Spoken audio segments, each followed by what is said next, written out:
Hola, ¿qué tal? Un gusto saludarles, un gusto estar nuevamente con ustedes aquí a través de Juan María Naveja Comunicación, a través de Facebook. Qué gusto acompañarlos, qué gusto estar nuevamente con esta oportunidad de hacer comunidad, de platicar, de tratar temas de mucha importancia. Hoy vamos a tratar una gran variedad de asuntos, una gran variedad de temas, pero déjenme comenzar optimista.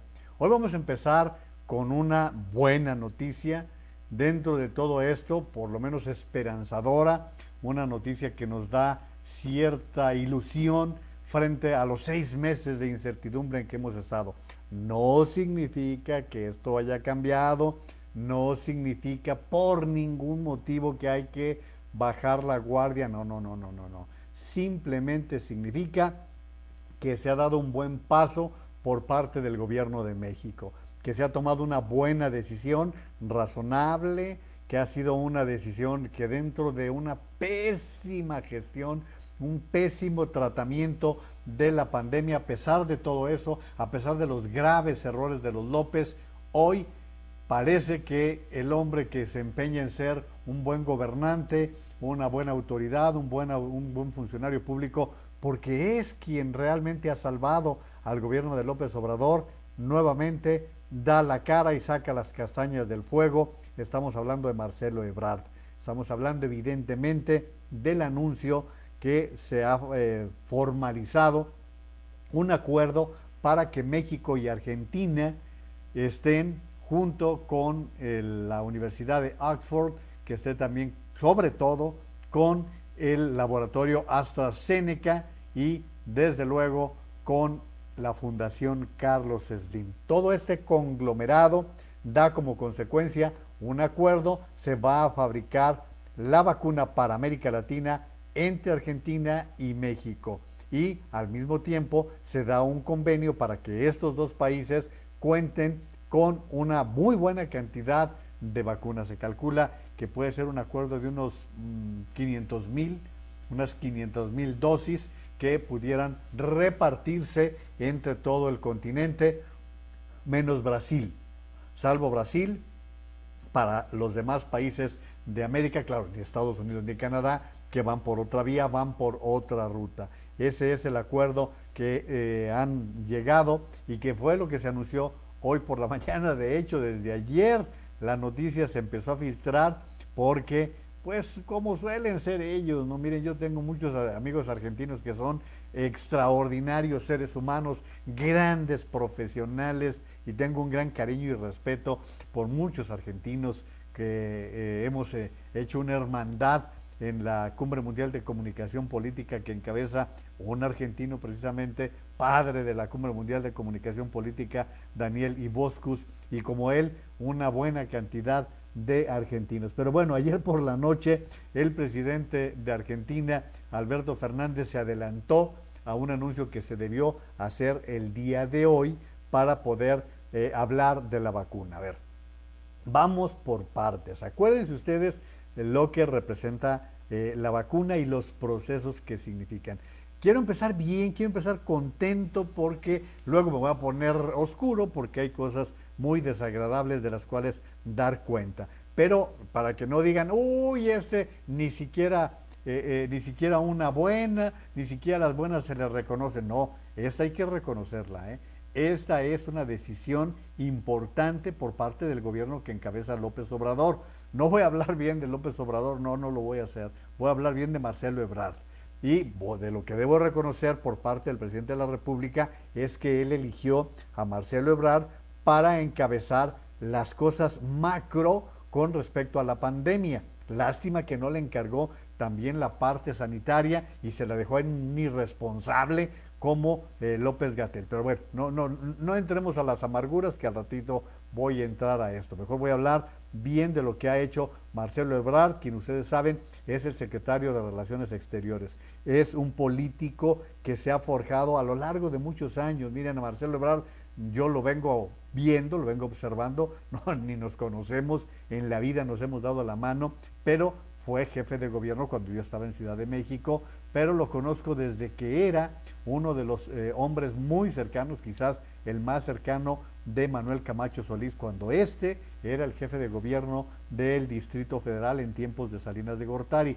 Desde allí empezó una trayectoria y luego lo siguió. Se fue junto con Manuel Camacho Solís a su salida del PRI. Los dos eran priistas, pero cuando Camacho no logra la presidencia de la República, Marcelo empieza de cierta forma una carrera al lado de Camacho, pero ya también con una serie de actividades propias. Luego fue secretario de Seguridad Pública con López Obrador, pero tuvo que renunciar, ¿se acuerdan ustedes? Aquel relajo que hubo en Ciudad de México cuando se dio aquella matanza en un levantamiento que se dio en una colonia popular. Bueno, pues allí fue, bueno, no vamos a hablar de otras cosas, allí estaba Marcelo Ebrard y debió dejar la Secretaría de Seguridad Pública. Después él se postuló para, después fue de Desarrollo Social en la Ciudad de México y posteriormente jefe de gobierno del Distrito Federal. Fue un muy buen jefe de gobierno, debo decirle, hizo cosas notables, a pesar de que heredó de López Obrador una serie de situaciones muy complicadas, dejó una Ciudad de México complicada. Y Marcelo Ebrard la fue recomponiendo, mejoró mucho la parte de seguridad, se hermoseó mucho la ciudad. Hubo áreas como Paseo de la Reforma en donde se notó el trabajo de Marcelo. Yo creo que el grave error de Marcelo fue darle el paso a López Obrador, porque se acuerdan ustedes que en 2012 en el PRD se llega al acuerdo de que por la vía de las encuestas se elegiría al candidato del PRD a la presidencia de la República.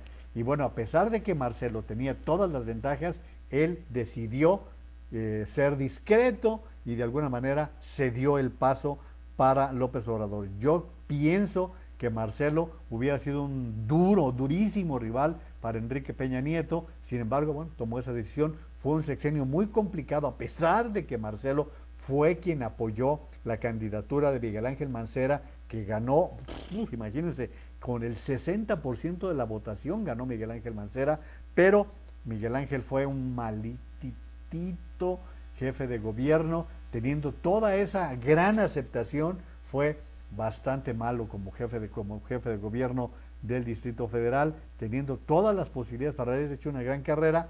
Chocó con Marcelo. Marcelo pasó un momento bien complicado por la línea 12, la línea 12 que quedó muy oscura, allí sí es un episodio en la trayectoria de Marcelo Ebrard que aún no se ha aclarado, nunca ni se va a aclarar, pues ya ahora ya pasaron muchos años, pero todo lo que fue el sexenio de Peña Nieto, incluso se dijo en aquel tiempo que había una persecución contra él. Por algunos años, 2 o 3 años, estuvo viviendo en Francia, luego regresó a Estados Unidos. En Estados Unidos estuvo participando en actividades políticas, entre ellas en la campaña de Hillary Clinton, y finalmente ya llega a México para sumarse a la campaña de López Obrador, en donde, bueno, pues López Obrador sabe de la valía que tiene Marcelo, lo nombró secretario de Relaciones Exteriores y bueno, Marcelo le ha sacado realmente asuntos muy serios en los cuales ha recibido la responsabilidad. Miren, él fue realmente quien construyó la reunión Trump con López Obrador y que se diera de la manera tersa, que no se diera un desaguisado, una situación complicada. Por ejemplo, que Trump hubiera hablado del muro y que si México lo pagaba o no lo pagaba. Y es de esos detalles finos que trabajó bastante bien Marcelo Ebrard. Yo creo que va a tener mucha grilla en el partido, en Morena. Seguramente va a tener mucha grilla porque hay quienes no lo quieren, menos lo quieren ver como candidato a la presidencia de la República. Vamos a ver qué sucede por allí, porque miren, está Claudia Sheinbaum, está Ricardo Monreal, está el propio Marcelo. No voy a incluir a Marcelo, perdón, a Mario Delgado, que es un payaso, menos a Martí Batres. Si se quieren suicidar en Morena, pues ahí tienen dos buenos lazos para echar a perder. Y no se diga una gente como Fernández Noroña, que cree que pudiera ser también candidato. No, yo creo que hay tres fórmulas que pudieran ser candidatos por Morena para el 24. en el caso de Marcelo Ebrard, Ricardo Monreal y sobre todo Claudia Sheinbaum, porque es la que goza de las simpatías de López Obrador, a menos que López Obrador, que ustedes saben es el dueño de Morena, a menos que él quiera devolverle el favor a Marcelo y entonces diga, bueno, tú te sacrificaste en el 12, ahora te toca. Bueno, todo este rollazo de 10 minutos, exactamente de 10 minutos que les acabo de recetar, es para decir que Marcelo hizo un buen trabajo porque empezó a hilar fino. ¿A hilar fino en qué? En buscar el laboratorio más adecuado. ¿Saben ustedes cuántas pruebas se están haciendo en este momento en todo el mundo? 165. 165, según los especialistas, lo que yo escuchaba el día de hoy, de esos 165 que están trabajando en vacunas, pues solamente unas 10 van a llegar a un feliz término y aún así, de esas 10, unas 3 o 4 van a pasar el sedazo, van a pasar todas las pruebas para poder constituirse en una verdadera vacuna. Porque no basta con tener la vacuna, hay que someterla a pruebas, hay que ver que realmente funcione, todo lo que esto significa. Entonces, dentro de todas estas vacunas que se están experimentando, las tres más sobresalientes son los del laboratorio La Moderna, que lo está haciendo con el gobierno de los Estados Unidos, y ya hemos platicado mucho que ellos están con una prueba de 30,000 personas para poder llegar a eso. Ahorita les platico todo el proceso de las vacunas. La otra es el laboratorio Pfizer, que está haciendo también su propio esfuerzo, y bueno, ahí es la parte alemana en donde pudieran también llegar a una buena vacuna, eso es Pfizer. Y la tercera es este conglomerado británico en donde está la Universidad Oxford, como quieran decirle, si quieren verse muy británicos, Oxford. Entonces ellos son los que empezaron este trabajo para poder desarrollar una vacuna, tanto la universidad como el laboratorio AstraZeneca. Ellos dos fueron haciendo este trabajo muy fuerte.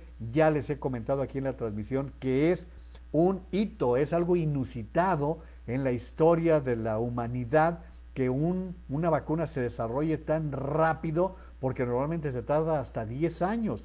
Hay casos en los que se sigue trabajando para poder tener una vacuna en otros virus que se han presentado en la historia de la humanidad. Bueno, pues ahora en cuestión de meses, imagínense, algunas 10 años han tomado, esta ni siquiera un año, y ya se está hablando de la fase experimental que se está desarrollando. Entonces, esta parte se eligió por parte del equipo que encabeza Marcelo Ebrard, precisamente al equipo de AstraZeneca con la Universidad de Oxford, que es realmente uno de los mejores. Ayer me decía la doctora Lourdes Nava que le decía yo, ¿te harías una prueba con los rusos? Decía, no, yo me haría una prueba con AstraZeneca. Ella no sabía que el día de hoy se iba a hacer este anuncio, y bueno, pues lo que yo he escuchado ya de muchos científicos es que es una de las tres mejores. No sé si la mejor,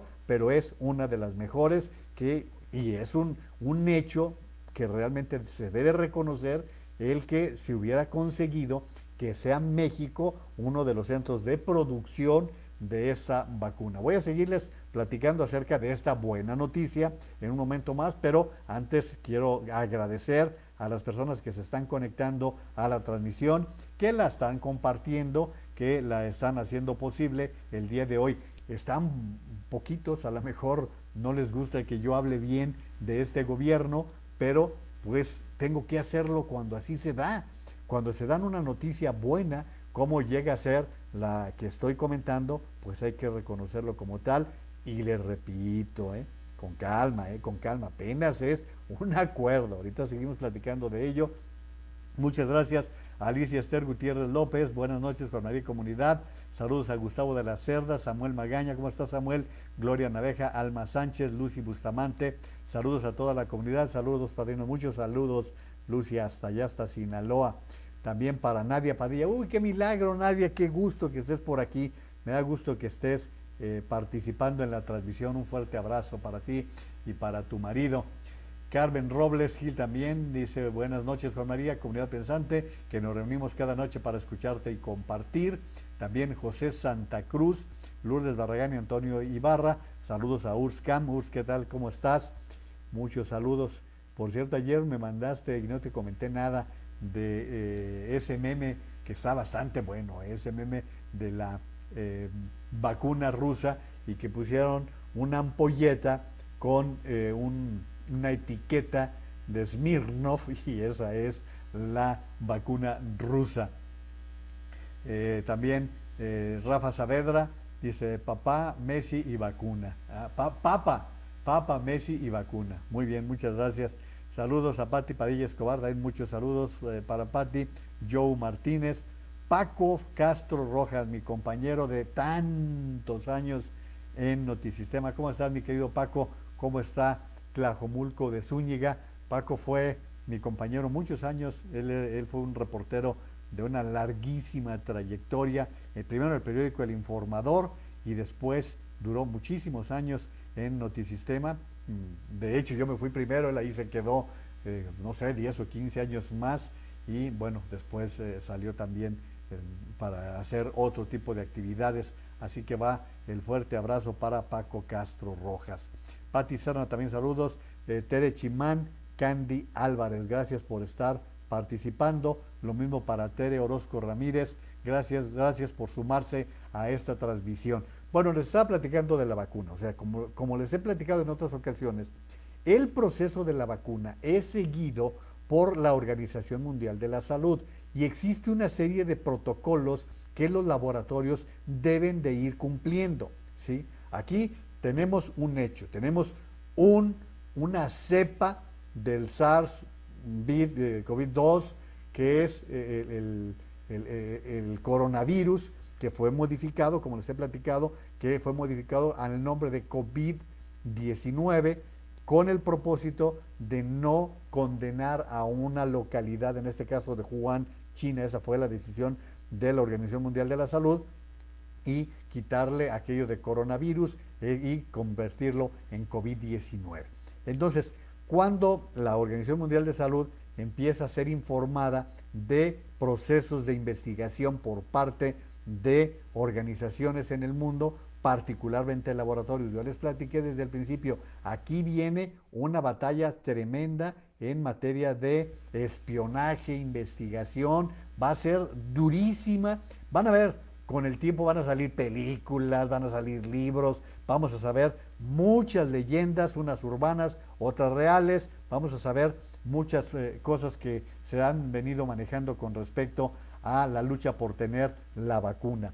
Y estamos ante un caso de una pandemia que no se había dado de esta manera tan global, ¿sí? Se había presentado, por ejemplo, casos como el H1N1, como el ébola, se presentaron cosas como cuánto tiempo pasó para que el VIH fuera investigado en forma y que se pudieran lograr medicamentos, porque ni siquiera cura, medicamentos. Piensen nada más en lo que ha representado el VIH, el SIDA, desde que por allá por los 80, cuando empezó a descubrirse, y que también motivó muchos trabajos científicos. Bueno, pues todo eso les da a ustedes una idea de lo que significa el trabajo de llegar a una vacuna para poder combatir un contagio como el que estamos viviendo. Pero pues también hay que reconocer que no se había propalado como ocurrió con el COVID-19, que rápidamente le dio un movimiento en todo el mundo. Sí, empezó en Asia, pero rápidamente ya estaba en Europa, ya estaba en América, y esto obedece también a que hay una movilidad del ser humano mucho mayor. Hay una gran movilidad, que de allí fue que de China brincar a Nueva York, de China brincar a Italia, brincar a España.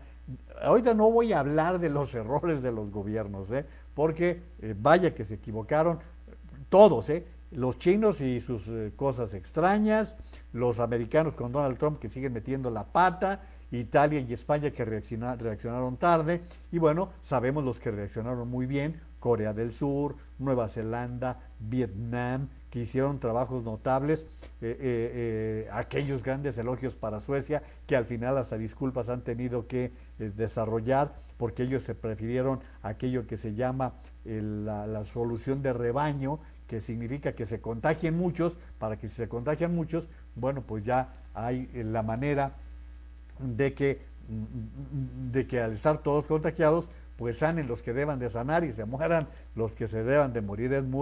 Es la verdad, es muy cruel como lo estoy manejando, pero así es. Bueno, entonces se hace el inicio de la investigación, y el inicio de la investigación empieza desde cero empezar a ver cómo se dio, en qué condiciones, qué fusión de elementos hay, todo esto. Sí, ya hemos platicado que el COVID-19 es una cepa más, y que lo más probable es que en el largo plazo tengamos otra, ¿sí?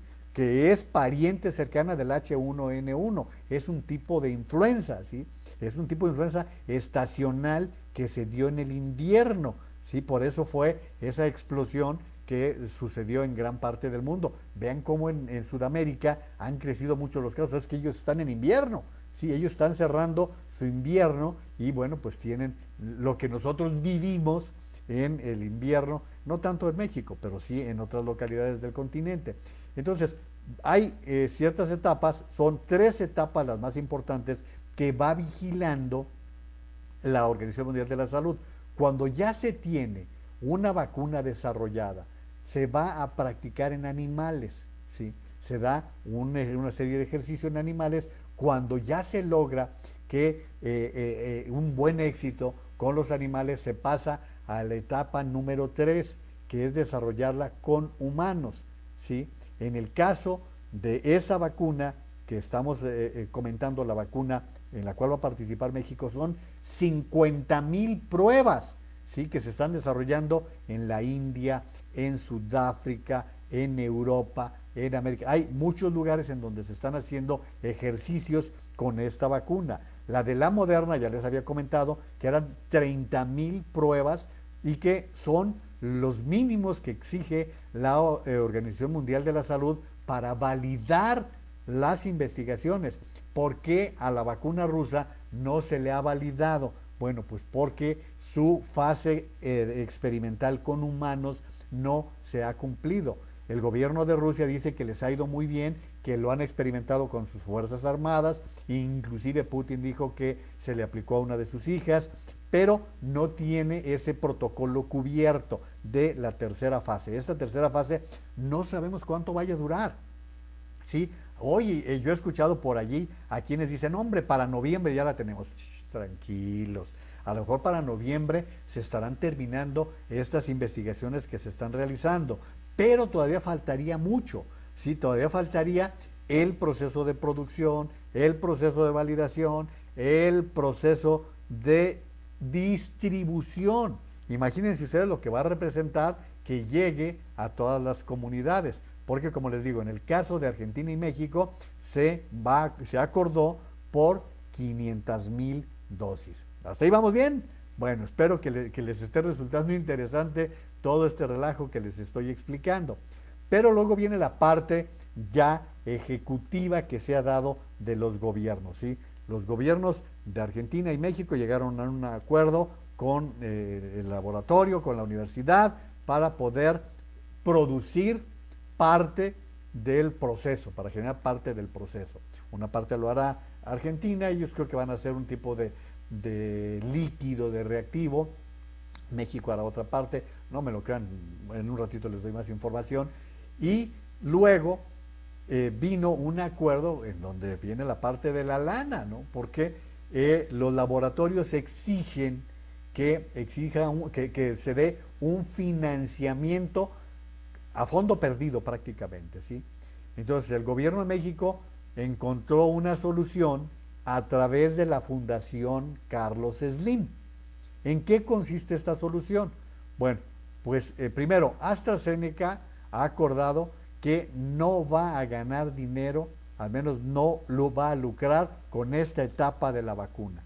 Y exige que se venda al precio de producción que se calcula será entre 3 y 4 dólares. Si México va a recibir 200,000 dosis, por ejemplo, si va a recibir 200,000 dosis, multipliquen ustedes 3 o 4 dólares por esas 200,000 dosis. Ese dinero lo tiene que garantizar la Fundación Carlos Slim. Si la vacuna prospera, es un buen éxito, se recupera el dinero, entonces se le devuelve esa cantidad que aportó la fundación. Si no funciona, si es pura pérdida, ellos van a sufragar ese gasto, ¿sí? Digo, es realmente 500 millones de dólares para la Fundación Carlos Slim es muy poco dinero frente a les estaba platicando que gana en esta pandemia Carlos Slim 431 millones diarios, imagínense lo que representa, porque además todo esto es deducible de impuestos y estamos hablando de que Carlos Slim es un empresario mundial, no es un empresario nada más de México, tiene empresas por todo el mundo, entonces esto representa, pero no vamos a quitarle ni un ápice a la buena disposición, en este caso, Carlos Slim está haciendo una gran obra en favor de los mexicanos. Su fundación está siendo de una gran utilidad para los mexicanos. Si quieren, otro día platicamos de críticas y nos metemos en Honduras, si les parece. Pero en este caso estamos reconociendo que la Fundación Carlos Slim está poniendo la lana